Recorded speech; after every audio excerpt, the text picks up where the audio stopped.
Bonjour et bienvenue dans ce nouvel épisode de la Tronic Aventure. Cette fois, nous allons voir ensemble le multiplexage. Pour faire très simple, le multiplexage, c'est par exemple une façon de connecter plusieurs entrées vers une seule sortie. Alors dans ce tuto, je vais vous montrer un multiplexage hyper simple, parce que je pense qu'il faut toujours commencer par très simple quand on aborde une nouvelle notion. Je vais vous montrer comment j'ai connecté deux entrées à 4 bits vers une seule sortie également à 4 bits, sachant qu'il n'y aura qu'une seule entrée à la fois qui se retrouvera en sortie. Jamais les deux en même temps, sinon ça ferait un conflit de connexion vers le bus. Et je vais en profiter pour en remettre une petite couche sur le bus qu'on avait vu dans mon précédent tuto. Alors pour faire ça, dans ce montage, je vais utiliser une puce TTL, c'est la 74LS257. Le plus important, c'est le numéro 257. C'est un multiplexeur qui permet de piloter deux entrées 4 bits vers une sortie 4 bits. Et comme vous vous doutez, la sortie du multiplexeur, je vais la relier à quoi? Eh bien, à un bus parallèle 4 bits. Pour être certain d'être compris même par les débutants, voici un schéma très simplifié de ce qu'on va faire dans un premier temps. Par la suite, je viendrai ajouter des modules de façon à avoir un montage complet, mais je vais vous présenter les modules les uns après les autres avec à chaque fois un schéma correspondant à chaque module. Sur ce schéma, on retrouve notre multiplexeur avec ses deux entrées, entrée A 4 bits, entrée B 4 bits, et la sortie 4 bits qui sera reliée à un bus plus tard, et sachant que sur cette sortie du multiplexeur, on doit retrouver soit l'entrée A, soit l'entrée B, mais forcément jamais les deux en même temps. On remarque déjà que sur le multiplexeur, on a une broche sélection. Je vais y revenir quand je vous présenterai le 74LS257. Il faut voir le multiplexage, dans mon cas, un petit peu comme un filtre qui ne laissera passer que A ou B grâce à sa broche de sélection. La broche de sélection, ça serait un petit peu comme une commande d'aiguillage. Alors je vous ai dit que moi je vais utiliser comme multiplexeur le 74LS257. Voici son schéma de brochage. On voit qu'il comporte 16 broches, 8 de chaque côté. Il a bien sûr ses broches d'alimentation VCC 5V et le ground, 4 broches d'entrée A, A1, A2, A3, A4. Pourquoi 4 broches d'entrée? Eh bien parce qu'on aura 4 bits, donc ça sous-entend qu'on va pouvoir utiliser du code binaire. Sachant que A1, dans mon cas, ça sera le bit de poids faible, 2 puissance 0, et la broche A4, celle du bit de poids fort, 2 puissance 3, en décimale 8. On retrouve aussi les 4 broches d'entrée B, B1, B2, B3, B4. On a les 4 broches de sortie qui sont libellées Y, Y1, Y2, Y3, Y4. Concrètement, quand ça sera à l'entrée A qui sera sélectionnée, qui se retrouvera pour la sortie, eh bien la broche Y1 correspondra à la broche A1 et ainsi de suite pour les autres broches. Et puis on a la broche Select qui déterminera quelle entrée A ou B se retrouvera en sortie. Quand la broche Select est en état haut 5V, la sortie sera égale à B, et puis quand la broche Select est en état bas, ou ground, 0V, la sortie sera égale à l'entrée A. Donc en clair par exemple, si Select est en état bas, Y1 sera égal à A1, Y2 égal à A2, Y3 égal à A3, Y4 égal à A4. On a aussi une broche Output Control. Si cette broche est à l'état bas, ou ground, les 4 broches de sortie seront actives, donc soit en état haut, soit en état bas, puisqu'elles reproduiront les valeurs de l'entrée A ou B selon à quoi elles sont reliées. Moi, c'est comme ça que je vais l'utiliser dans mon montage. Donc dans ce tuto, cette broche Output Control sera toujours reliée au ground. Mais si cette broche était à l'état haut, au 5V, les 4 broches de sortie seraient complètement désactivées. C'est ce qu'on appelle le fameux état Z, puisqu'elles sont en état de haute impédance. Dans ce tuto, je ne me servirai pas de cet état Z. Alors cet état Z, il est très pratique quand même, parce que ça veut dire que ce LS257 peut avoir 3 états de sortie, soit un état haut, soit un état bas, soit un état de haute impédance. Alors ces 3 états de sortie ne me parlaient pas vraiment il y a seulement quelques mois, mais maintenant j'ai bien compris à quoi peut servir ce fameux état Z qui permet aux broches de sortie d'être ni en état haut, ni en état bas. Quand on veut relier ensemble des puces TTL, c'est vraiment indispensable d'avoir cet état Z pour éviter d'avoir des conflits d'état. Par exemple, si on veut brancher 2 multiplexeurs en entrée sur un même bus, il faut qu'un seul multiplexeur à la fois soit actif vis-à-vis du bus. Ça veut dire qu'il faut que le deuxième multiplexeur se taise. Vous vous rappelez, comme je l'ai expliqué dans mon précédent tuto sur le bus, Et pour se taire, il doit être totalement isolé électriquement du bus, comme débranché, pour n'envoyer ni état haut ni état bas dans ce bus. C'est le fameux troisième état isolé, haute impédance. C'est comme si ces 4 broches de sortie n'étaient plus du tout reliées électriquement avec le bus. C'est un petit peu comme si le multiplexeur numéro 2 qu'on mettait en état Z était comme ça. Voici le résumé de la table de fonction du LS257. Alors comme je l'ai dit avant, dans mon cas, la broche Output Control sera toujours en état Low. Et on voit que quand la broche Select est sur Low, c'est l'entrée A qu'on retrouve en sortie. Et quand la broche Select est sur l'état High, c'est l'entrée B. Alors pour info, l'état High du input, c'est une tension supérieure ou égale à 2 volts. Et l'état Low sur les broches Input, c'est une tension inférieure ou égale à 0,8 volts. Maintenant qu'on a vu le principe de fonctionnement de ce multiplexeur 4 bits 2 entrées, une sortie, voyons un petit montage pour illustrer tout ça. Voici le schéma de cette partie de circuit. Je vais relier à un bus parallèle de 4 bits, 2 blocs switch de 4 bits, mais comme ces 2 entrées ne doivent surtout pas être reliées en même temps dans le bus, eh bien ça va passer par un multiplexeur. Voyons maintenant concrètement ce que ça donne sur une breadboard.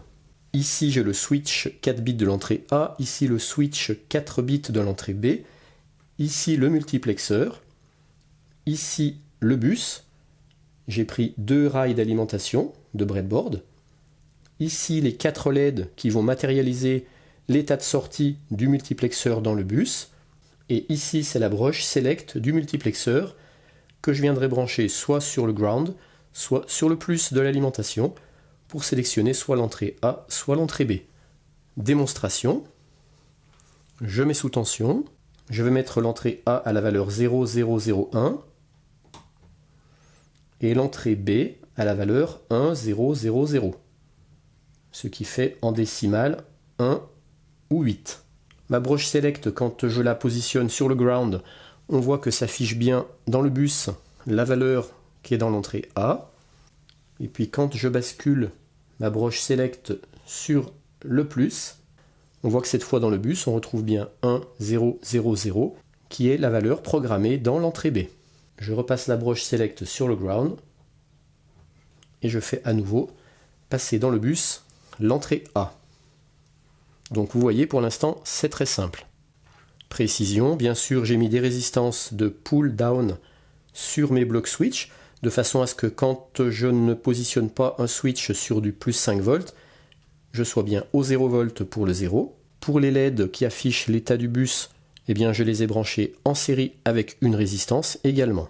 Et pour que vous compreniez mieux les branchements, j'enlève mon petit papier pour que vous voyez que je viens bien chercher au niveau des switches à chaque fois le 5 volts ici. Et j'ai mis des petits cavaliers de façon à ce que chaque switch, quand je viens le positionner en position 1, high, il soit bien relié au plus 5 volts. Les rails d'alimentation des breadboards sont très pratiques pour en faire des bus, puisque sur toute la longueur les points sont reliés, et ça veut dire qu'on peut mettre quasiment autant d'entrées et de sorties qu'on veut le long de la ligne. Alors maintenant, pour aller un peu plus loin, je voudrais vous montrer ce qu'on peut faire avec ce début de montage multiplexeur bus. Je voudrais faire afficher sur un afficheur à LED 7 segments 2 digits en même temps la valeur programmée dans l'entrée A, la faire afficher ici, et la valeur de l'entrée B, la faire afficher ici, et qu'on voit les deux qui s'allument en même temps, qui s'affichent en même temps. Pour ça, je vais utiliser cet afficheur à LED 7 segments 3 digits, j'en ai pas en deux, mais moi je vais utiliser que les deux là, les deux de la partie gauche. Voici le schéma de brochage de cet afficheur à LED 7 segments 3 digits, sachant que moi j'en utiliserai que 2 dans cette vidéo. C'est un afficheur à cathode commune. Comme vous le remarquez, les broches d'activation des segments A, B, C, D, E, F, G sont communs aux 3 digits, puisqu'il n'y a qu'une seule broche A pour les 3 segments. Donc on va devoir ruser si on veut faire afficher des chiffres différents sur les 3 digits.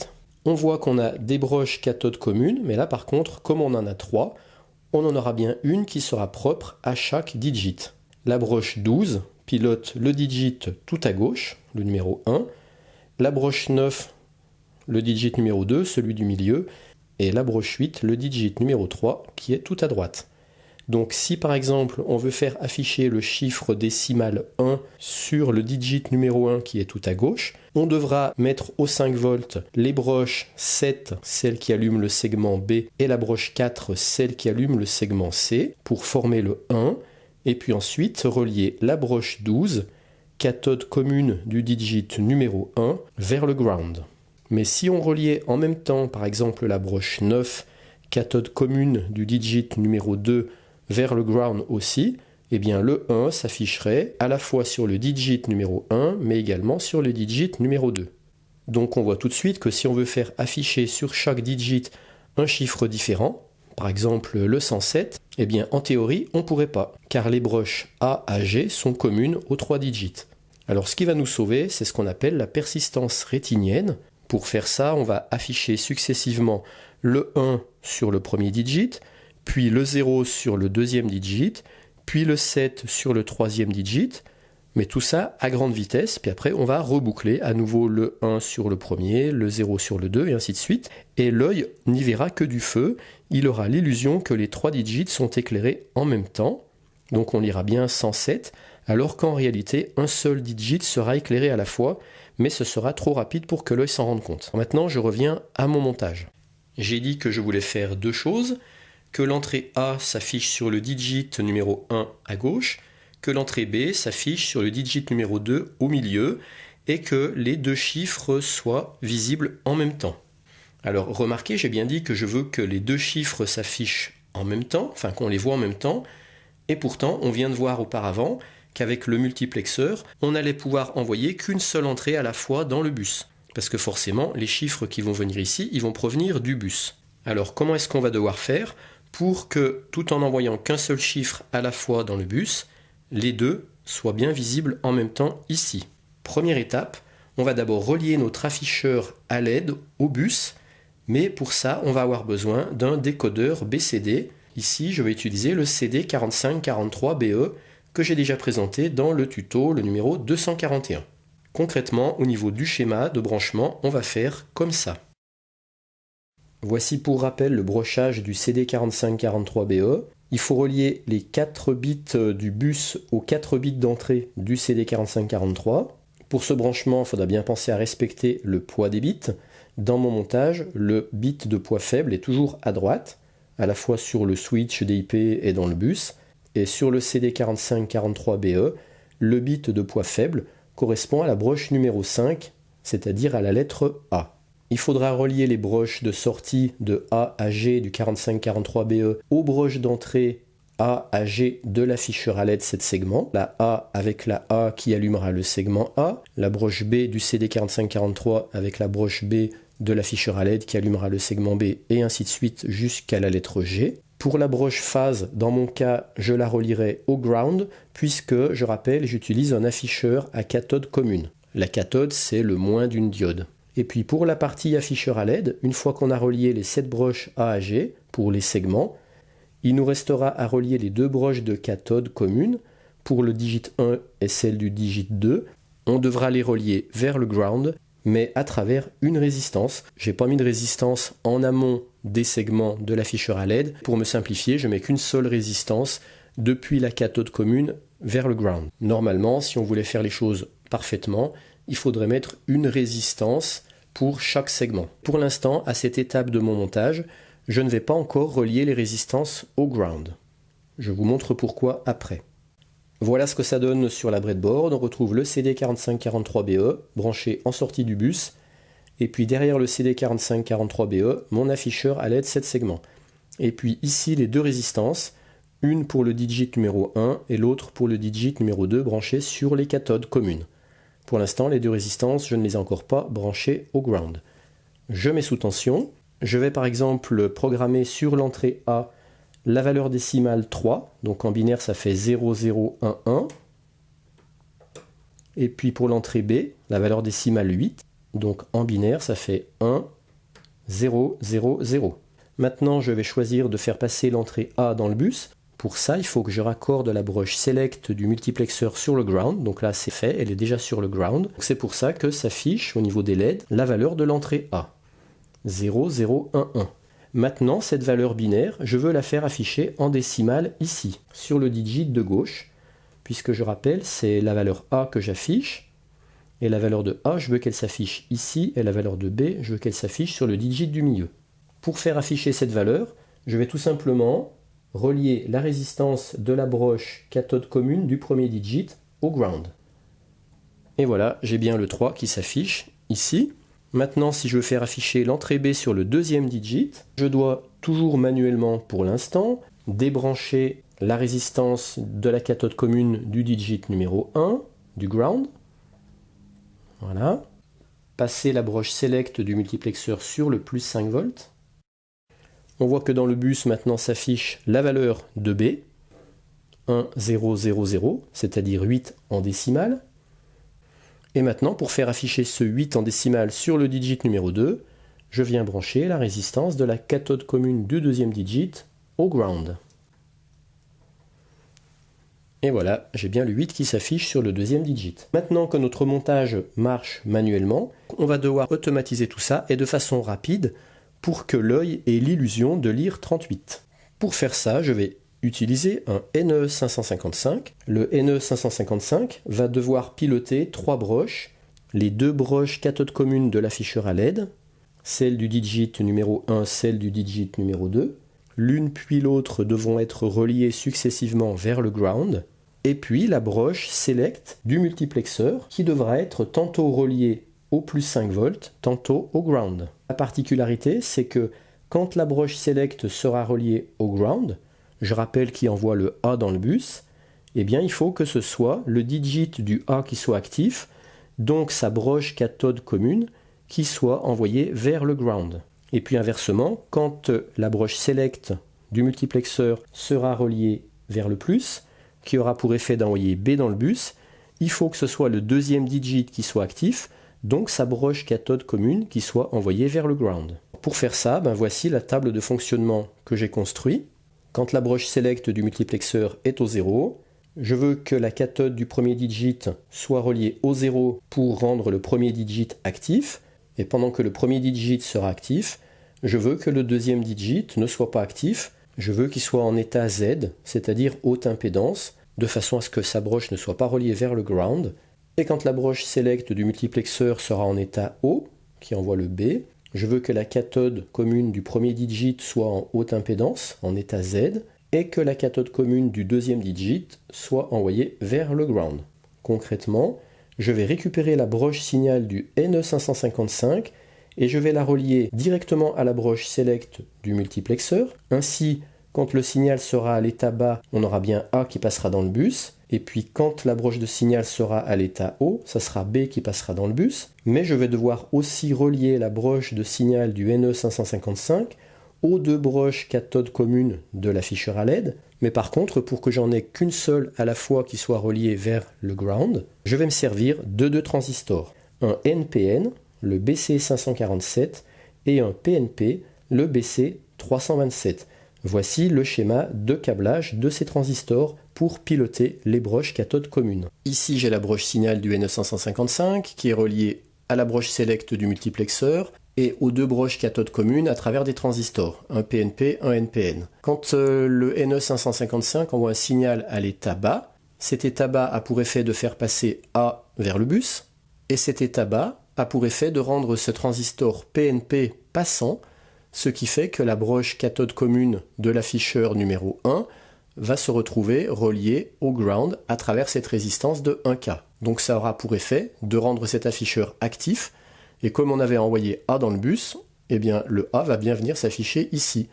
Et puis par contre, ce signal bas fera que cette broche cathode ne sera pas connectée au ground, puisque c'est ici un transistor NPN qui sera bloqué, puisqu'il aura 0, il aura une tension nulle sur sa base, donc ce transistor sera bloquant, donc cette broche cathode ne sera pas reliée au ground.